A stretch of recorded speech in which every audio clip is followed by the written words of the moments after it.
Okay. Hi, I'm Matt Fraser with Panasonic, and we're after hours at the CES 2020. Here to talk to you today about a series of camcorders that we're going to be launching. This is the X1500. There's also an X2000 and a CX10 camcorder. Let's first cover how they differ from each other. So CX1500 is a 4K camcorder that'll do 4K 60 frames. It'll do 1080 up to 120 frames per second. It does 10-bit internal recording as well, all the way up to 4K 60p. So these are very unique features in a camcorder like this. It also has a 24 times optical zoom, starting at 25 millimeters at the wide angle to 600 millimeters. So in a compact camera like this, to have that kind of zoom range with 10-bit video is incredibly unique in the marketplace. So as we look at the camera, let's talk about how each of them differ. So the 1500 will look just like this. As we go up to the 2000, we're going to give you this handle. Now you can purchase the handle extra for $299, but it's included with the 2000. On top of that, the 2000 will give you an SDI port. You won't get that on the 1500. So this is a 3G SDI port. Terrific if you're going to be doing a multicam shoot and you need to have it in the switcher. It's a great use for that, or if you want to add an external monitor, you can use it for that. So that's the difference when we go to the 2000. When we go to the CX10, it looks just like this, but it gives you an Ethernet connection. That Ethernet connection allows you to tie it into your network and use it as a webcam, or you can use the NDI-HX protocol, work that with our friends at NewTek and use a NewTek switcher, so you can do multicam switching and then get that out to the internet the way you'd like.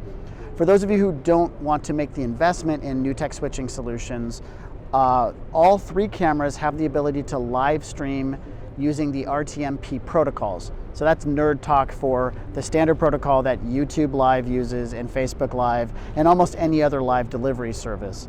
The nice thing about the way we're doing this is that you don't have to use an intermediary website. Some companies are setting up a website that you have to then link your camera to that website and set up an account. Then that website links over to your YouTube. Well, what if that company's website's down? You can't live stream. On top of that, what if that company loses interest in this service? They shut the website down, you now lose that functionality.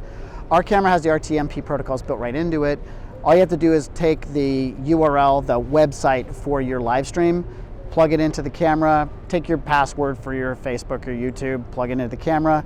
Once you connect to Wi-Fi, all you have to do is press a single button, and that'll immediately start your live stream. So again, you just have to put it in one time for your live stream URL.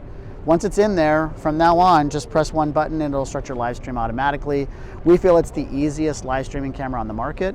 And it's going to give you exceptional quality. So for those of you who are in sports imagery, maybe you're doing high school sports, this is probably your best live stream option to be able to deliver those games to your faculty or to parents out in the field who can't come to the games.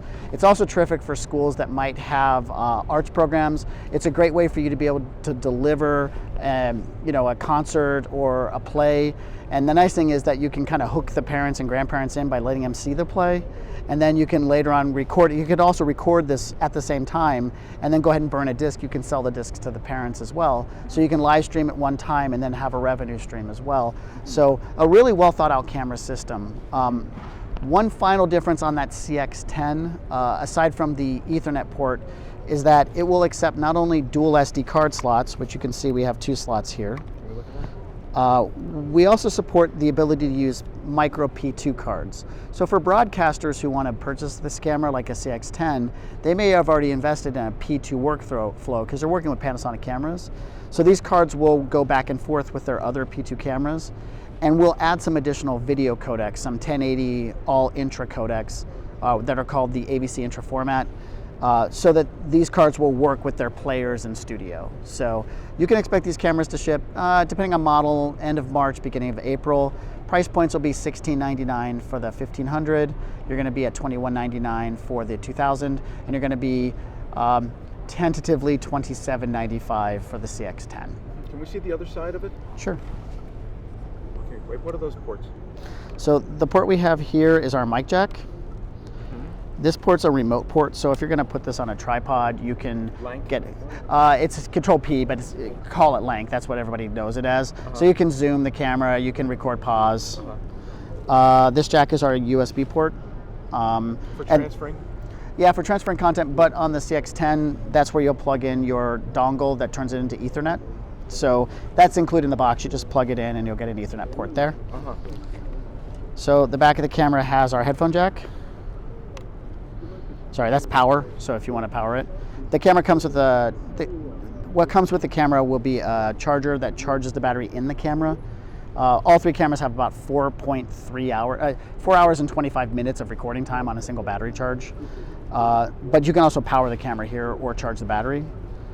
This is your headphone jack, and then we do a full-size HDMI port. Oh, a full size. Yep, so a full-size HDMI port. That's nice. Is there an assignable dial on the back or anything to control the volume from behind?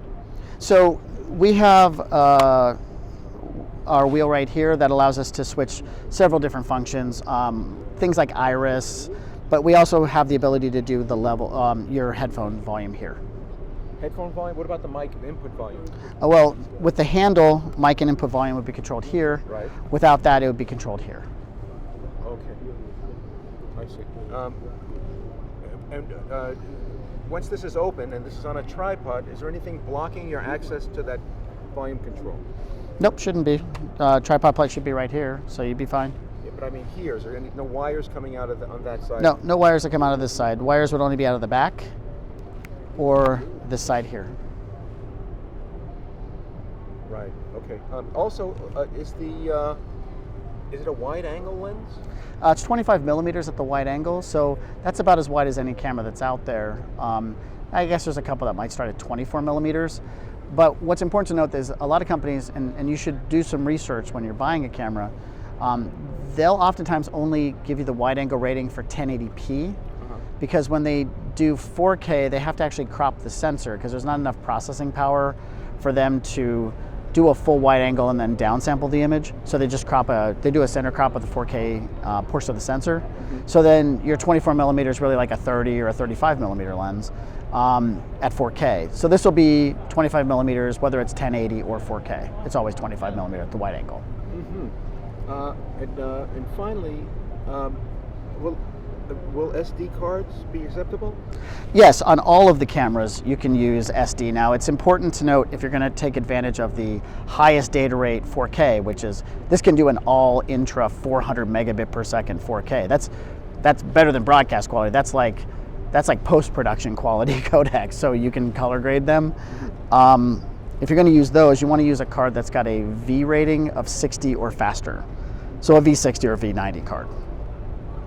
Okay. And don't get that confused. A lot of people go out there and they buy a card and they see it's got like this really fast data rate and they don't look for the V rating. That data rate is for a single like photograph going down. I can take one file and go that fast.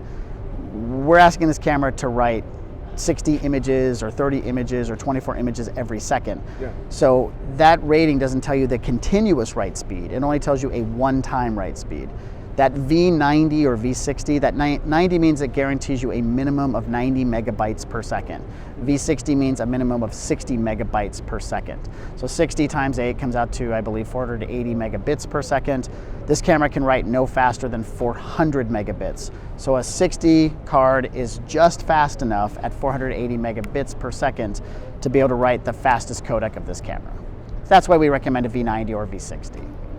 In summary, it sounds like the breakthrough on this is the live streaming.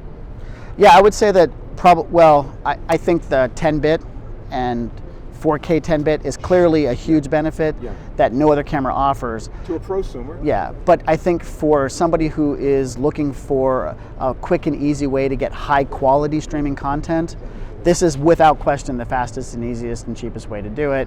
You know, you have options of buying like a Sling studio system where you're going to have a backpack and you're going to have a sling in there and you're going to spend $1,000 just for the sling to be able to do this. Right. And it's a great solution because you could do multi-camera with it. Right. But that's all added expenditure.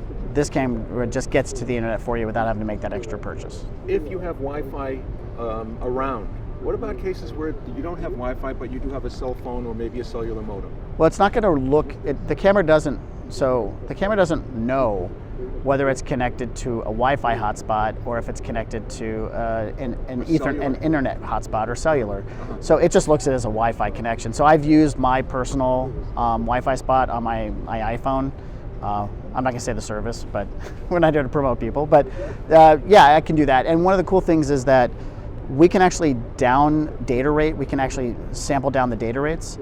There are certain data rates in here as low as 1 megabit per second. So that allows me to use, really lean services and still be able to get that video signal out there. That's great. And the cool thing is it's still recording 4K internally while I'm sending out a very lean data stream at like 1080p. What is the lowest resolution it'll record at? Lowest resolution is 1080 by 1920 will be its lowest internal recording resolution. And will you be able to do a live stream at that rate? Sure. Yeah. Yeah, you can absolutely live stream at 1080. Even through your cell phone? Yeah, I've done it. You just have to bring the data rates down sometimes. In this era of jack-free, headphone jack-free or microphone jack-free phones, the ability to use the microphone, the audio controls on this camera will really make a big difference in terms of people thinking, well, if I just have a cell phone, I can stream, but most cell phones, it's hard to get a microphone signal into. This solves that.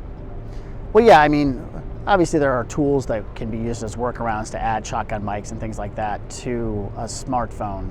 Yeah. But then your phone becomes like a Franken-phone, right? And then your metering is a little off. Sometimes I've seen people using Bluetooth solutions, and then there's latency issues. I think in the end, if you're trying to get a universal solution that is an acceptable standard practice for broadcast, you have everything that you would need to get a broadcast quality image.